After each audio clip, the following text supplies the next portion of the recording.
नमस्कार, जय हिंद साथियों। मध्य पूर्व आज फिर एक बार में चर्चा में है। मध्य पूर्व में आपको बताया कि इजराइल जो है एक महत्वपूर्ण देश है। इजराइल एक बार फिर से सुर्खियां बटोर रहा है और वो जो सुर्खियां बटोर रहा है उसके पीछे रीजन है इजराइल और हमास में युद्ध की घोषणा। आपको बताया कि पिछले 7 तारीख को इजराइल के प्रधानमंत्री बेंजामिन नेतन्याहू ने फ़लस्तीन के खिलाफ युद्ध की घोषणा कर दी। और फ़लस्तीन में आपको बताया कि जो वहाँ का संगठन है हमास, उसके खिलाफ उन्होंने युद्ध की घोषणा कर दी। आज हम आपको बताएंगे कि आखिर हमास क्या है, फ़लस्तीन क्या है इजराइल और फ़लस्तीन का विवाद, गाजा पट्टी क्या है, वेस्ट बैंक का है और सीरिया का जो गोलन हाइट्स है।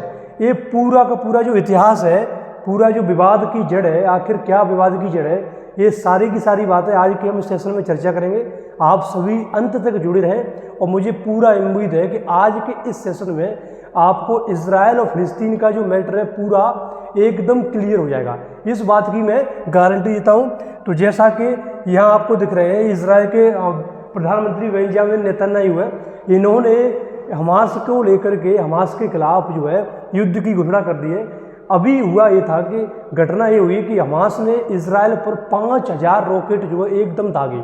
5000 रॉकेट, जब 5000 रॉकेट दागे तो इजराइल का जो आयरन डोम है वो फेल हो गया, क्योंकि आयरन डोम की अपनी एक कैपेसिटी है। हमास ने 5000 रॉकेट दागे और 5000 रॉकेट की वजह से इजराइल को काफ़ी नुकसान हुआ। अभी तक जो है लगभग 500 लोगों की मौत हो चुकी है और आने वाले समय में इसी बात को ध्यान में रखते हुए बेंजामिन नेतन्याहू ने जो है युद्ध की घोषणा कर दी। और आने वाले समय में ये पूरा मध्य पूर्व का जो रीजन है ये एक तनावग्रस्त होने वाला है। तो हम समझेंगे कि आखिर भारत से इसका क्या फ़र्क पड़ेगा, भारत कितना प्रभावित होगा और भारत का स्टैंड जो है किसके प्रति है, इजराइल के प्रति है या फ़लस्तीन के प्रति है, ये सारी बातें समझेंगे। लेकिन सारी बातें समझने से पहले हम थोड़ा सा चर्चा करते हैं आखिर मैप को, कि आखिर इजराइल कहाँ है, वो ये मध्य पूर्व का रीजन कौन सा है। तो देखो, जब हम बात करते हैं एशिया महाद्वीप की जब बात करते हैं तो एशिया का जो पश्चिमी वाला हिस्सा, ये पूरा क्या है, पश्चिमी वाला हिस्सा। इसी पश्चिमी वाले हिस्से को मध्य पूर्व कहा जाता है, मध्य पूर्व। तो इजराइल की अगर लोकेशन देखें हम तो देखो, ये मिस्र हो गया, मिस्र के ऊपर जस्ट है इजराइल, मिस्र के ऊपर इजराइल है, इजराइल के ऊपर लेबनान और सीरिया है, और इजराइल के जो पूर्वी वाला हिस्सा है, पश्चिमी वाला हिस्सा है, वहाँ पर है ये भूमध्य सागर। तो इस तरीके से ये है इजराइल की लोकेशन। अब हम जानेंगे कि आखिर इजराइल और फ़लस्तीन का जो विवाद है, इजराइल और फ़लस्तीन का जो इतिहास है वो कहाँ, उसका क्या पृष्ठभूमि है। लेकिन यहाँ मैं और भी आपको दिखाऊं, ये बड़ा मैप दिखाया केवल इजराइल का। तो यहाँ मैं आपको थोड़ा सा जो विवादित क्षेत्र है उनको मैं एक बार आपको दिखा देता हूँ, विवादित क्षेत्र कौन कौन से हैं। तो देखो, ये पूरा जो मैप है ये है आपका इजराइल का मैप, ठीक है। यहाँ मैंने दिखाया ये कौन सा है, ये इजिप्ट है, इजिप्ट यानी कि मिस्र है, और ये जॉर्डन का पार्ट हो गया, ये आपका सीरिया है, ठीक है। अब मैं आपको विवादित क्षेत्र दिखाऊं, कौन कौन से क्षेत्र विवादित है।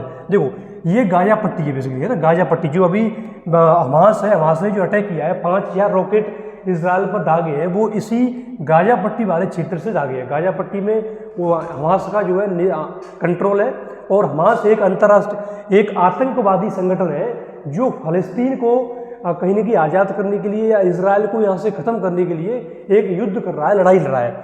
ये जो वाला जो एरिया है, ये आपको जो दिख रहा है, ये है वेस्ट बैंक जो जॉर्डन की कहीं न कहीं सीमा से सटा हुआ क्षेत्र है, वेस्ट बैंक। और ये गोलन हाइट्स है जो कि सीरिया और इजराइल के बीच में स्थित है। और ये आपको दिख रहा है, ये जेरूसलम जो है बेसिकली विवादित क्षेत्र है। और जो ज़्यादातर जो लड़ाई हो रही है अभी, जो बताया जा रहा है कि हमास ने 5000 रॉकेट जो दागे हैं, उसके पीछे कहीं न कहीं जेरूसलम को लेकर भी है। तो ये पूरा विवाद क्या है, आखिर क्या है जेरूसलम का विवाद, ये सारा इस सेशन में हम आगे आपको बताने वाले हैं। तो अंत तक जो है जुड़े रहिएगा। अब हम आपको चर्चा करते हैं, थोड़ा ऐतिहासिक पृष्ठभूमि जानते हैं कि आखिर ऐतिहासिक पृष्ठभूमि क्या थी। तो देखो, ये जो पूरा रीजन है इजराइल वाला, ये एक समय ऐसा था कि ये पूरा जो रीजन है यहाँ तक, ये पूरा जो है ओटोमन साम्राज्य का हिस्सा था। ओटोमन साम्राज्य के बारे में आपको बताया कि ओटोमन साम्राज्य जो था वो 1500 ईस्वी से लेके 1918 तक 1500 ईस्वी से लेकर 1918 तक इस पूरे क्षेत्र पर ओटोमन साम्राज्य का कहीं ना कहीं हिस्सा था, ओटोमन साम्राज्य का नेतृत्व था। वो आपको बताया कि जब वास्को ड गामा ने यूरोप की खोज की, वास्को ड गामा ने भारत के रास्ते की खोज की, तो वो इसी ओटोमन साम्राज्य की वजह से की। क्यों? क्योंकि ओटोमन साम्राज्य ने इस जगह पर जो रूट था, इस रूट को बाधित कर दिया। तो इसी बात को ध्यान में रखते हुए ओटोमन साम्राज्य ने की वजह से वास्को ड गामा जो है भारत आया। तो अब हम बात करते हैं कि आखिर ओटोमन साम्राज्य जो है उसका विघटन कैसे हुआ और उसके पीछे रीजन क्या थे। तो देखो, प्रथम विश्व युद्ध होता है। प्रथम विश्व युद्ध जो है 1914 से लेकर 18 तक प्रथम विश्व युद्ध चलता है। जब प्रथम विश्व युद्ध चलता है तो यहाँ ब्रिटेन की जीत होती है, यानी कि जो मित्र राष्ट्र होते हैं उनकी जीत होती है। तो मित्र राष्ट्रों में ब्रिटेन भी शामिल होता है। ब्रिटेन ने इस ओटोमन साम्राज्य पर क्या कर लिया? अधिकार कर लिया। जब ब्रिटेन का इस ओटोमन साम्राज्य पर अधिकार हो गया तो क्या हुआ कि ब्रिटेन ने ओटोमन साम्राज्य का विघटन कर दिया और यहाँ पर एक अलग यहूदी राज्य की कहीं ना कहीं एक दर्जा दिया। अलग यहूदी राज्य का सपना देखा कि यहूदियों के लिए घर होना चाहिए, क्योंकि 1918 से पहले अगर हम बात करें तो यहूदियों का कोई अपना स्थान नहीं है। यहूदी इधर उधर दर दर भटकते हुए कहीं ना कहीं ऐसा धर्म है जिनके अपना कोई भूमि नहीं थी। तो जब ओटोमन साम्राज्य का विघटन हुआ तो इसी फलस्तीन वाले स्तर पर, इसे पहले बोला जाता था क्या? फलस्तीन। ये पूरा जो क्षेत्र है इसे क्या बोलते थे? फलस्तीन बोलते थे। तो इसी फलस्तीन वाले इस क्षेत्र पर यहूदियों के लिए ब्रिटेन ने एक नया घर या नया क्षेत्र जो है बसाया। क्यों बसाया? क्योंकि यहूदियों के धर्म में कहा गया है कि शुरुआत में यहूदी धर्म इसी जगह पर था और यहीं से वो दूसरे क्षेत्रों पर गया। तो कहीं ना कहीं ऐतिहासिक पृष्ठभूमि के आधार पर यहूदी पहले इसी क्षेत्र पर थे। अब हम बात करते हैं कि आओ अब आगे चलते हैं। तो इसी ओटोमन साम्राज्य का अंत हो गया और यहूदी को घर बनाया। अभी हमने आपको चर्चा की। द्वितीय विश्व युद्ध के बाद ब्रिटेन जो है कमजोर पड़ गया। देखो, यहाँ हुआ क्या कि ये पूरा क्षेत्र फलस्तीन का था, लेकिन यहूदी यहाँ आने लगे, यहूदियों की खेप जो है आने लगी, यहूदी यहाँ कहीं ना कहीं बसने लगे। लेकिन अभी ये डिसाइड नहीं किया कि कौन सा रीजन, ये फलस्तीन वाला जो रीजन है, यदि कौन सा रीजन यहूदियों का होगा या इजराइल होगा, कौन सा फलस्तीन होगा। अब कॉन्फ्लिक्ट हो गया। जैसे अगर देखें कि पूरी दुनिया में आग लगाने वाले ये ब्रिटेन के लोग ही हैं। जहाँ जहाँ कॉन्फ्लिक्ट है, जहाँ जहाँ आप चाहे चाइना और हांगकांग की लड़ाई हो, चाहे चाइना ताइवान की लड़ाई हो, आप ये मान के चलो कि दुनिया भर में इन्हीं बदमाशों ने आग लगाई है। इन्हीं बदमाशों की वजह से ये फलस्तीन का जो मैटर है अभी भी सुलग रहा है, अभी भी चल रहा है। अब हुआ क्या कि इन्होंने अभी डिसाइड नहीं कर पाए कि भैया फलस्तीन कौन सा होगा, इजराइल कौन सा होगा। ये यहाँ ढोड़ होकर के यहूदियों को लाना स्टार्ट कर दिया, लेकिन अभी ये कहीं ना कहीं इन्होंने डिसाइड नहीं किया। अब भाई जो अरब के लोग थे, इन्हें अरब बोलते हैं ना, जो अरबी भाषा बोलते हैं उन्हें बोलते हैं अरब के लोग। तो यहाँ पर अरब के लोग थे, उन्होंने विरोध किया कि भैया हमारी ज़मीन पर किसी दूसरे का कब्जा बिल्कुल सहन नहीं करेंगे। विरोध कर रहे हैं वो जोर से।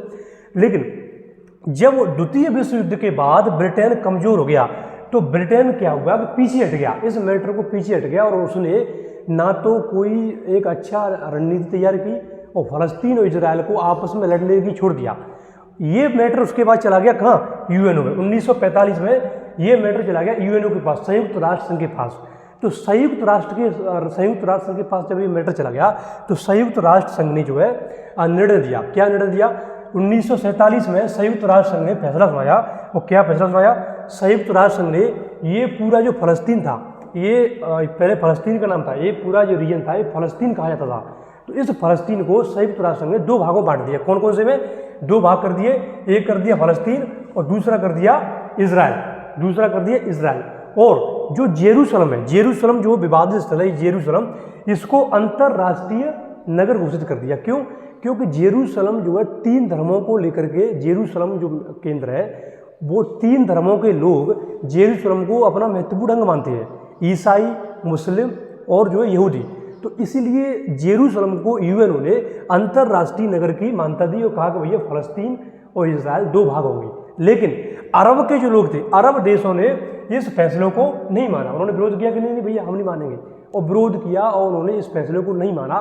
तब से लेके बेसिकली फलस्तीन और इजराइल में अभी भी जंग छिड़ी हुई है। फलस्तीन वाले मानते हैं कि हमारी भूमि कब्जा कर ली, हम ये लोग हमें नहीं चाहिए भैया। यहूदी कहते हैं कि नहीं भैया हम पहले यहीं रहते थे, हम यहीं रहेंगे। तो अब धीरे धीरे इजराइल ने अपना विकास किया और इजराइल इतना डेवलप हो गया कि आने वाले समय में जितने युद्ध हुए उन सारे युद्धों में इजराइल जीत कर आगे आता है, सामने आता है। तो अब यह प्रश्न ये उठता है कि भैया इजराइल बेसिकली इतना ताकतवर कैसे हो गया, इतने समय में ताकतवर कैसे हो गया। तो देखो ये इजराइल जो होता है बेसिकली इसको सपोर्ट करता है इनडायरेक्टली रूप से अमेरिका जो है कहने की सपोर्ट करता है, और फलस्तीन के साथ हो जाता है यूएसएसआर, क्योंकि ये जो समय था ये शीत युद्ध का समय था। तो जो शीत युद्ध का समय था तो इस युद्ध में एक लंग यूएसएसआर और दूसरी लंग हो जाए अमेरिका। तो अमेरिका इजराइल को टेक्नोलॉजी, पैसा, टका सारी चीज़ देता है। और वैसे भी ध्यान रखना यहूदी लोग सबसे ताकतवर हैं। ताकतवर कहने के सेंस जितने बड़े वैज्ञानिक, जितने बड़े साइंटिस्ट, जितने बड़े कंपनी के डायरेक्टर, सीईओ, वो सब यहूदी मिल जाएंगे आपको। जैसे भारत में पारसी लोग हैं उसी प्रकार से पूरी दुनिया में यहूदियों की संख्या बहुत कम है, मात्र 1-2% है बस, लेकिन पैसे में, दिमाग में बहुत आगे है। आइंस्टीन यहूदी था, ऐसे बहुत सारे लोग हैं जो यहूदी हुए और साइंटिस्ट हुए। तो देखो अब क्या हुआ, अब फलस्तीन और इजराइल में युद्ध होता है, भाई युद्ध होता है तो क्योंकि अभी मैटर सुलझा नहीं है, इसी बात को ध्यान रखिए। 1967 में एक युद्ध होता है और इस युद्ध में कौन कौन शामिल होता है आप देख करके चकित रह जाएंगे कि यार फलस्तीन जो इजराइल है वो इतना पावरफुल, मतलब छोटा सा देश, मुश्किल से 10-20 लाख की आबादी, और उसने 5 देशों की संयुक्त सेना को हरा दिया। कौन कौन से थे 5 देश? मिस्र, जॉर्डन, सीरिया, लेबनान, इन 4-5 देशों की सऊदी अरब भी साथ दे रहा था इनडायरेक्टली रूप से, है ना। अभी ये डायरेक्ट रूप से नहीं लड़ा वो, लेकिन सऊदी अरबिया भी इन देशों को डायरेक्ट रूप से, इनडायरेक्ट रूप से हथियार और सारी चीज़ें दे रहा था। तो देखो इन 4-5 देशों की संयुक्त सेना को इजराइल ने क्या कर दिया, एकदम धूल चिता दिया, पटक नहीं दे दी बुरी तरीके से। जब ये सारी चीज़ें दुनिया ने देखी, दुनिया दंग रह गई कि यार क्या बात है। अभी तक ये रहस्य पता नहीं चल पाया कि इजराइल ने इन 4-5 देशों की सेनाओं को एक साथ हरा दिया, और हरा दिया, और साथ में कुछ क्षेत्र भी उन्होंने क्या कर दिया, कुछ क्षेत्र भी जो है छीन लिए, कुछ क्षेत्र पर कब्जा कर लिया, जैसे गाजा पट्टी, वेस्ट बैंक और गोलन हाइट्स। गाजा पट्टी जो है बेसिकली अभी हमास का नियंत्रण इसी गाजा पट्टी पर है। वेस्ट बैंक जॉर्डन और इजराइल के बीच वाला हिस्सा, तो कुछ क्षेत्र कहने की जॉर्डन से कब्जा कर लिया वेस्ट बैंक पर, और गोलन हाइट्स से सीरिया वाला ऊपर, सीरिया अभी मैंने मैप पर दिखाया आपको, सीरिया वाले क्षेत्र में है, इस पर कब्जा कर लिया। और साथ में जेरूसलम, जो कि मैंने आपको बताया था यूएनओ ने इसे एक अंतर्राष्ट्रीय केंद्र की स्थापना की, अंतर्राष्ट्रीय नगर को कहने की मान्यता दी।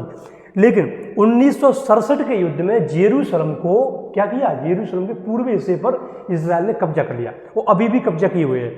तो अब यहाँ जड़ क्या है, लड़ाई की जड़ यही है कि भैया आपने जो है जेरूसलम पर कब्जा कर लिया, और साथ में हाँ यहाँ मैं थोड़ा सा और दिखा दूँ आपको कि जेरूसलम में कुछ कहने की, मैंने अब आपको बताया था कि जेरूसलम क्यों महत्वपूर्ण है। तो जेरूसलम जो है वो तीनों धर्मों के लिए महत्वपूर्ण है। तीनों धर्म कौन कौन से हैं, यहूदी, ईसाई और आपके मुस्लिम।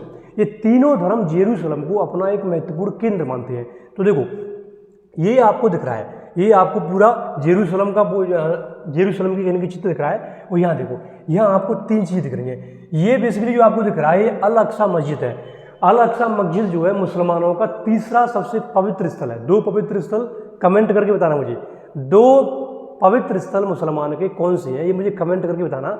ये अल अक्सा मस्जिद जो कि जेरूसलम में है, तो ये मुसलमानों की तीसरा सबसे जो है पवित्र स्थल है। तो इसीलिए जेरूसलम को इस्लाम यानी कि अरब के जो लोग हैं वो पवित्र मानते हैं, तो वो इसे इजराइल को देना नहीं चाहते। साथ में ये आपको दिख रहा है, ये बेसिकली जो है the church of the Holi, ये चर्च ऑफ द होली है।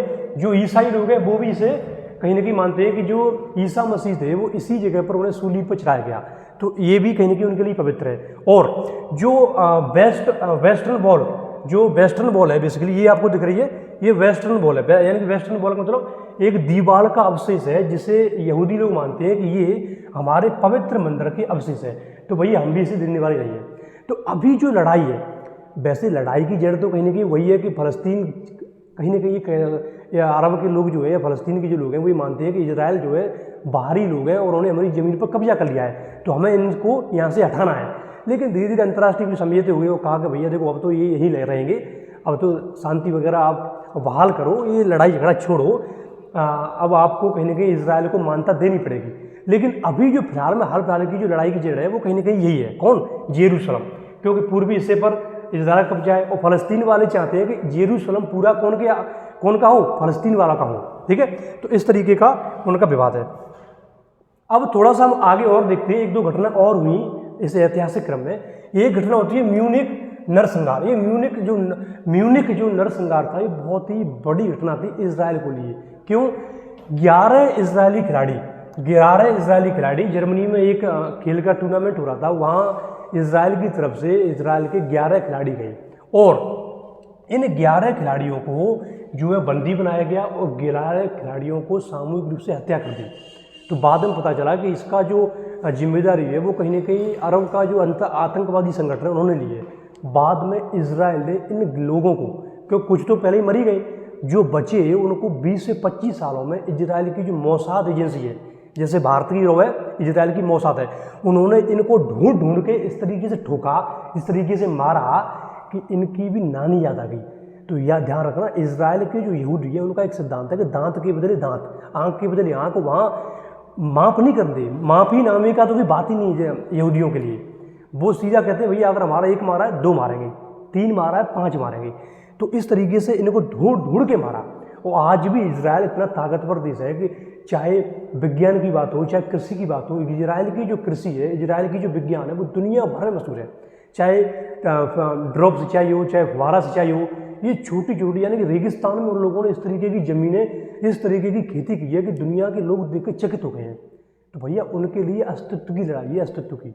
अगर यहाँ से वो कहीं जाते हैं, यहाँ से अगर उन्हें हटाया जाता है तो कहाँ जाएंगे? वो तो मर ही जाएंगे बेचारे, उनका कोई स्थान ही नहीं है। तो इसलिए उनके लिए कहीं ना कहीं अस्तित्व की लड़ाई है। उसके बाद 1973 में एक युद्ध और होता है।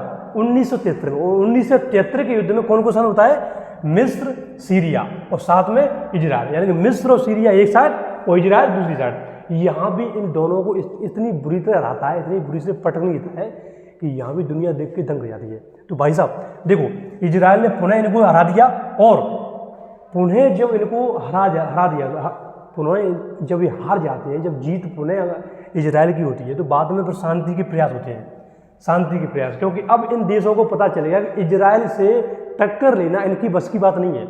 तो भैया अब तो ये ठीक है कि शांति से भैया पोर्ट पे जगह काम चला लो, लड़ा झगड़ा मत करो, पोर्ट पे जगह काम चला लो भैया, तो पे तुम आराम से बैठ के जो है हल करेंगे। तो इसी बातों को ध्यान रखते हुए शांति के कुछ प्रयास भी हुए। 1970 और 78 में शांति के प्रयास हुए। मिस्र के राष्ट्रपति ने इजराइल का दौरा किया, इजराइल की संसद में भाषण दिया।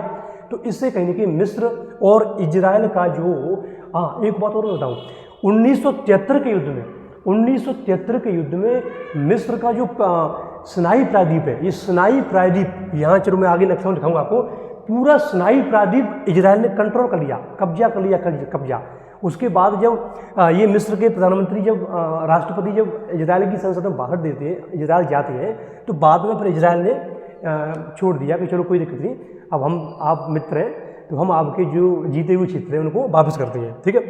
1992 और 94 में जो गाजा है, क्योंकि मैंने आपको बताया था गाजा, वेस्ट बैंक और गोलन हाइट्स, 1967 के युद्ध में इजराइल ने कब्जा कर लिया, कैप्चर कर लिया।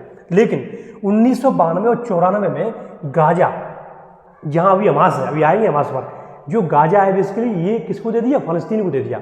और फलस्तीन का एक संगठन है हमास, जिसको अभी जो नियंत्रण है गाजा पर वो हमास का नियंत्रण है, ठीक है। वेस्ट बैंक भी फलस्तीन को दे दिया और जो ये दोनों जो है किनको दे दिया? फलस्तीन को दे दिया। तो अभी अगर देखी जाए तो वेस्ट बैंक पर कहीं ना कहीं इजराइल का भी नियंत्रण है और फलस्तीन का भी नियंत्रण है। गाजा पर पूर्णतः फलस्तीन का नियंत्रण है। फलस्तीन का एक संगठन है जो कहीं ना कहीं फलस्तीन के लिए लड़ाई लड़ रहा है, फलस्तीन के आज़ादी के लिए, फलस्तीन की जो भूमि कब्जा कर ली है उसको लिए लड़ाई लड़ रहा है 2007 से। उस संगठन का नाम है हमास बेसिकली एक सैन्य संगठन है जो गाजा पर नियंत्रण है। और यही सैन्य संगठन इजराइल के खिलाफ लड़ाई लड़ रहा है। इजराइल को कहीं ना कहीं बार बार मिसाइल हमला करना हुई, सारी हमले वगैरह यही करता रहता है, ठीक है। अब हम आगे आते हैं, आगे देखो, अब प्रश्न उठता है कि भैया वर्तमान विवाद क्या है, क्यों अभी लड़ाई हुई? तो देखो, अभी जैसे कि मैंने बताया आपको, वर्तमान विवाद के जो पीछे जो कहानी है वो है फलस्तीन की मांग। फलस्तीन का कहता है, फलस्तीन ये कहता है कि भैया जेरूसलम यानी कि 1967 से पहले जो सीमाएं थी वहीं उसी पर आ जाओ। क्यों? क्योंकि 1967 से पहले जेरूसलम पर पूर्णतः कब्जा था फलस्तीन का। 1967 में मैंने आपको बताया था कि फलस्तीन का 2 भाग यानी पूर्वी भाग पर इजराइल ने कब्जा कर लिया और पश्चिमी भाग पर जेरूसलम का था, वो फलस्तीन का था। तो जेरूसलम पर पूर्ण अधिकार की मांग करता है। और गाजा पट्टी हमास पर है, एक आतंकवादी संगठन है, आपको मैंने बताया आपको अभी। बेसिकली अगर हम देखा जाए तो ये लड़ाई की जड़ है वो ये आने वाले समय में मुझे ऐसा लगता है कि सुलझने वाली नहीं है। भारत पर क्या फर्क पड़ेगा? भारत पर बहुत ही निगेटिव फर्क पड़ने वाला है, क्योंकि आपको पता है कि G20 में जो भारत ने आईमेक जो एक कॉन्ट्रैक्ट समझौता हुआ है कि भारत से लेकर यूरोप तक एक कॉरिडोर जाएगा, भारत से लेकर यूरोप तक जो कॉरिडोर बनेगा वो कहीं ना कहीं प्रभावित होने वाला है। क्यों? क्योंकि वह जो कॉरिडोर है वो भारत से चलता हुआ आपका इजराइल, भारत, संयुक्त अरब अमीरात, सऊदी अरब और इजराइल, और क्योंकि अभी इजराइल ने युद्ध की घोषणा कर दी है तो लग रहा है कि आने वाले समय में ये जो समझौता है ये रद्द हो सकता है, खत्म हो सकता है। क्यों? क्योंकि इस क्षेत्र पर कोई भी देश रिस्क लेना नहीं चाहेगा, जो है रिस्क लेना नहीं चाहेगा, तो ये भारत के लिए कहीं ना कहीं निगेटिव है। अब प्रश्न उठता है कि भारत का साथ किसके प्रति है, भारत किसके साथ खड़ा है? तो ध्यान रखना, भारत के प्रधानमंत्री नरेंद्र मोदी ने अभी ट्वीट किया है, उन्होंने स्पष्ट रूप से कहा है कि हम जो है इजराइल के साथ खड़े हैं और इजराइल पर जो हमास नामक के आतंकवादी संगठन ने अटैक किया है उसकी हम कड़ी निंदा करते हैं और हमारी संवेदनाएं इजराइल के साथ है। तो भारत अपना स्टैंड बदलता रहता है। अभी फिलहाल हम इजराइल के साथ हैं। क्यों? क्योंकि इजराइल जो है हमें टेक्नोलॉजी हो, चाहे जितनी भी खेती किसानी की टेक्नोलॉजी हो, ड्रोन टेक्नोलॉजी हो, ये सारी टेक्नोलॉजी हम इजराइल से लेते हैं। तो इजराइल हमारा अभी रक्षा क्षेत्र में बहुत बड़ा साझेदार है, तो हम उसको नहीं भूल सकते, उसके साथ खड़ा होना ही पड़ेगा।